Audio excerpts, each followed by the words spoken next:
بسم اللہ الرحمن الرحیم۔ السلام علیکم ناظرین، میں طارق اسماعیل ساگر آپ کی خدمت میں کچھ اہم گزارشات کے ساتھ۔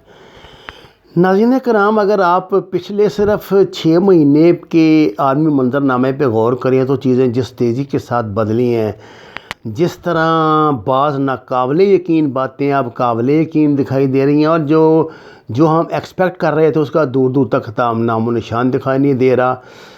معیشتیں کہیں ڈوب رہی ہیں، کہیں ابھر رہی ہیں۔ یعنی آپ اگر اسٹریٹجی کی زبان میں بات کریں تو دنیا یونی پولیرٹی سے تیزی کے ساتھ ملٹی پولیرٹی کے راستے پہ گامزن ہے، اور اس نئے آرڈر میں ہمیں ایک جانب امریکہ، اسرائیل اور اتحادی دکھائی دیتے ہیں، تو دوسری طرف روس اور چین ایک دوسرے کی سپورٹ میں امریکہ کو چیلنج کر رہے ہیں۔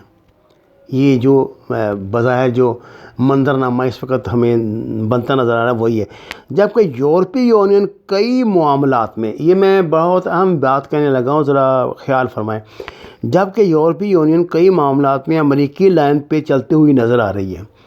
مشرق وسطیٰ میں عرب امارات، بحرین وغیرہ کی جانب سے اسرائیل کو تسلیم ہونے کے بعد یوں محسوس ہو رہا ہے کہ دیگر عرب ممالک بھی جلد اسرائیل کو تسلیم کر لیں گے۔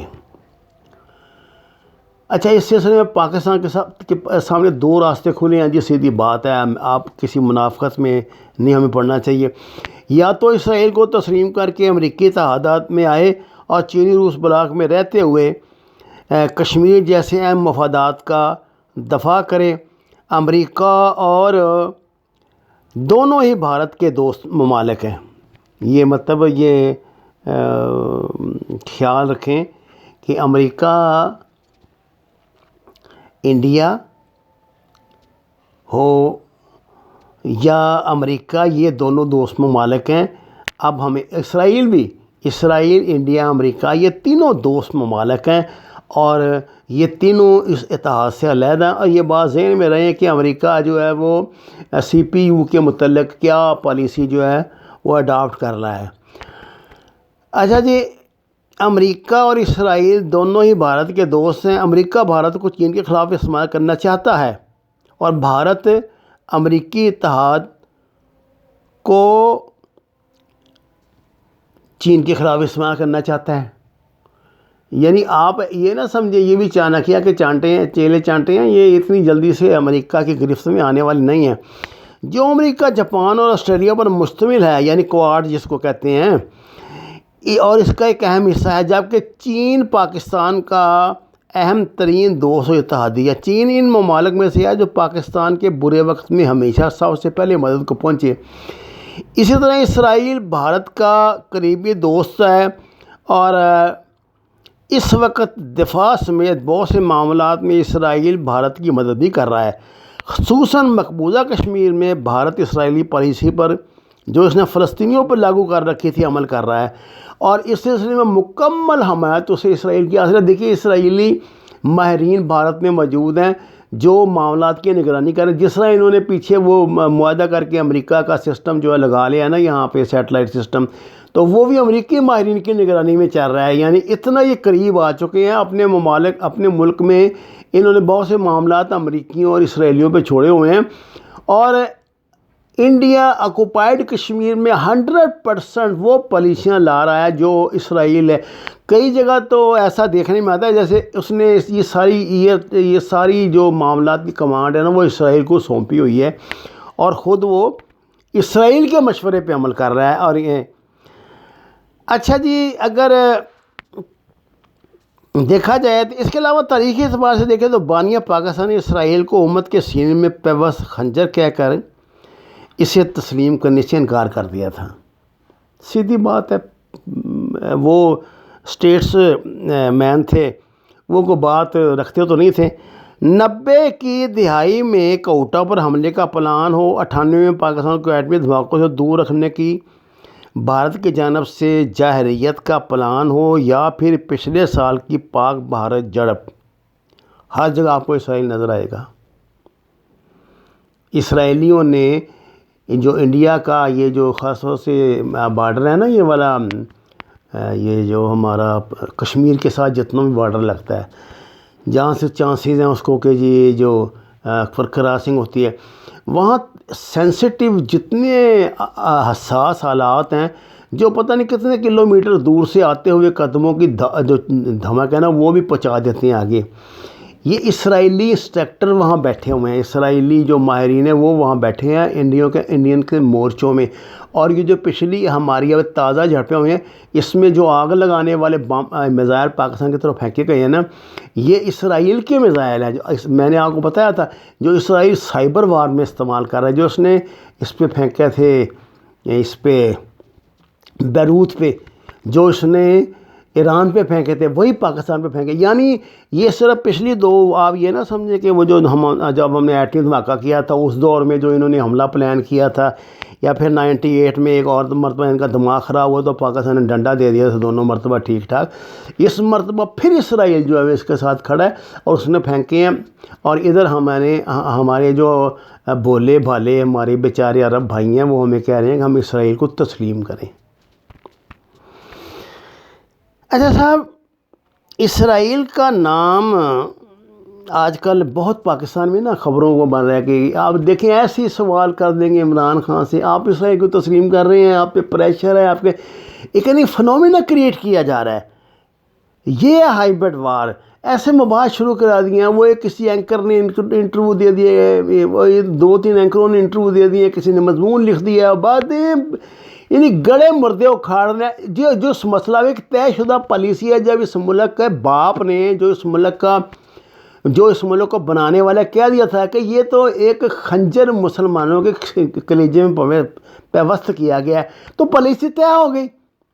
اگر آپ نے یہ پالیسی نہیں مانی تو پھر پاکستان کو نہ مانیں، نکال دیں نظریہ، دو قومی نظریے کو، بنا دیں اس کو سیکولر پاکستان، تاکہ آپ کے کلیجے پہ ٹھنڈ پڑ جائے جو آپ بڑے عرصے سے جس کے لیے چیخ چلا رہے ہیں. اچھا جی، ایسی اطلاعات ہیں جناب کہ اسرائیلی فوجی ایڈوائزر اور بھارتی فوجیوں کو خطے میں بھارتی فوجیوں کو کشمیر میں کے خلاف ٹریننگ میں بھی مصروف ہیں. ایسے میں ہم اسرائیل کو تسلیم کر کے امریکہ کے خطے میں ہاتھ مضبوط کرنا کسی بھی طرح پاکستان کے مفاد میں نہیں ہوگا، کیونکہ بھارت ایک بڑی منڈی ہے اور چین کے مخالف بھی ہے. کل کشمیر پر بھی کوئی ڈیل آف سینچری آ سکتی ہے. یہ میں آپ کو بتا دوں، آپ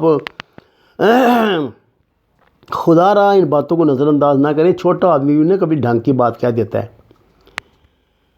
مجھے لگ رہا ہے، میں آپ کو پہلے کہہ چکا ہوں، یہ جو نا G20 کا یہ عرب 20 ریال کے نوٹ، 20 ریال کے نوٹ پہ سعودی عرب کا پہلے نقشہ چھاپنا، علیحدہ ملک دکھانا، اور آپ کہہ رہے ہیں وہ واپس لے لیا، یہ کر لیا.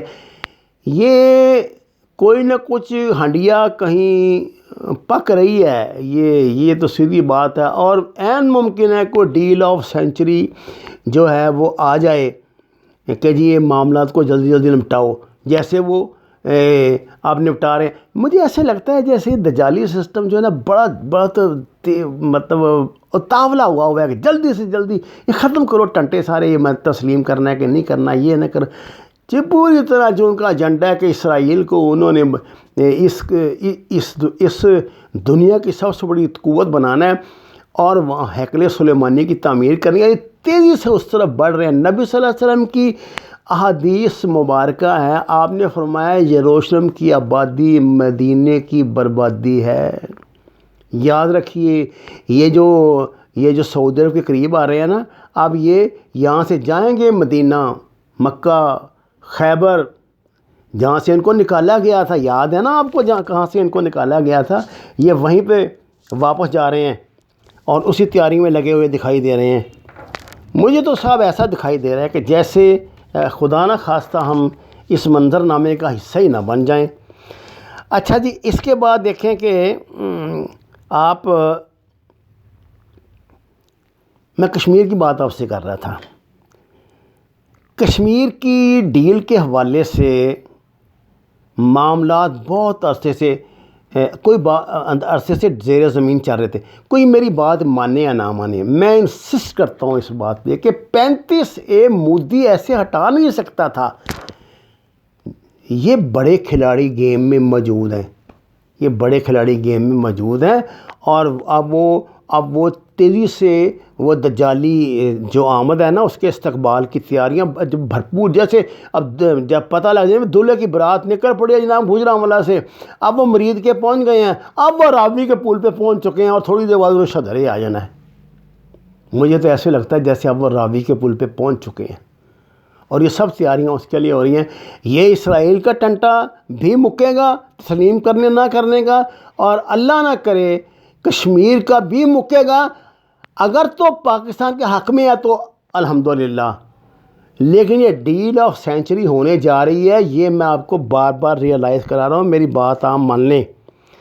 اور میں آپ کو یہ کہہ دوں کہ اس وقت پاکستان کی پوزیشن ایسی ہے کہ یہ بہت ساری طاقتوں میں ایک مرکزی حیثیت اختیار کر گیا، یہ مرکزی ٹارگیٹ بن گیا ہے، خواہ بن گیا ہے۔ دیکھیے اسرائیل کو تسلیم کرنا نہ کرنا جو ہے، پاکستان اکیلا اسرائیل کو تسلیم نہ کرے، پوری دنیا کر لے، اسرائیل کو کیا تکلیف ہے اس بات سے؟ ہم نہیں کرتے۔ کشمیر کے مسئلے کو اسرائیل کے مسئلے سے ہم جوڑ رہے ہیں، ایسی باتیں بھی سننی آ رہی ہیں۔ میں نے آپ کو بتایا تھا کل، میں نے خود یہ بیان پڑھا ہے، وزارت خارجہ کے کسی ترجمان نے کہا تھا کہ ٹھیک ہے جی مسئلہ کشمیر حل کر دو، ہم اسرائیل کو تسلیم کر لیں گے۔ کیا جواز بنتا ہے اس کا مسئلہ کشمیر سے کیا تعلق آپ اسرائیل کا بنا رہے ہیں؟ یہ آپ نہیں بنا رہے، حضور والا انہوں نے بنا دیا ہے۔ آپ کو وہ پھنسائیں گے، اتنا پھنسائیں گے کہ آپ کے اچھا جی بھائی جان اسی مان لیا۔ یہ ہے اس وقت امتحان کی گھڑی، یہ آزمائش کی گھڑیاں ہیں۔ اپنا ایمان قائم رکھنا مسلمانوں، اپنا ایمان قائم رکھنا۔ اللہ کی عدالت میں ہم نے پیش ہونا ہے، خدا کی قسم اس میں کوئی شک نہیں، ہم نے اللہ کی عدالت میں پیش ہونا۔ کیا منہ دکھاؤ گے یار اپنے نبی کو؟ آپ صلی اللہ علیہ وسلم نے جب ان کو خیبر سے نکالا تھا نا، تو کہا تھا کہ یہ 2 دن نہیں چل سکتے، اور عمر فاروق نے پھر دوبارہ نکالا تھا، انہوں نے کہا تھا 2 دن اکٹھے نہیں ہو سکتے مدینہ میں، اور ان کا ٹارگیٹ مکہ اور مدینہ ہے، یہ بات یاد رکھنا۔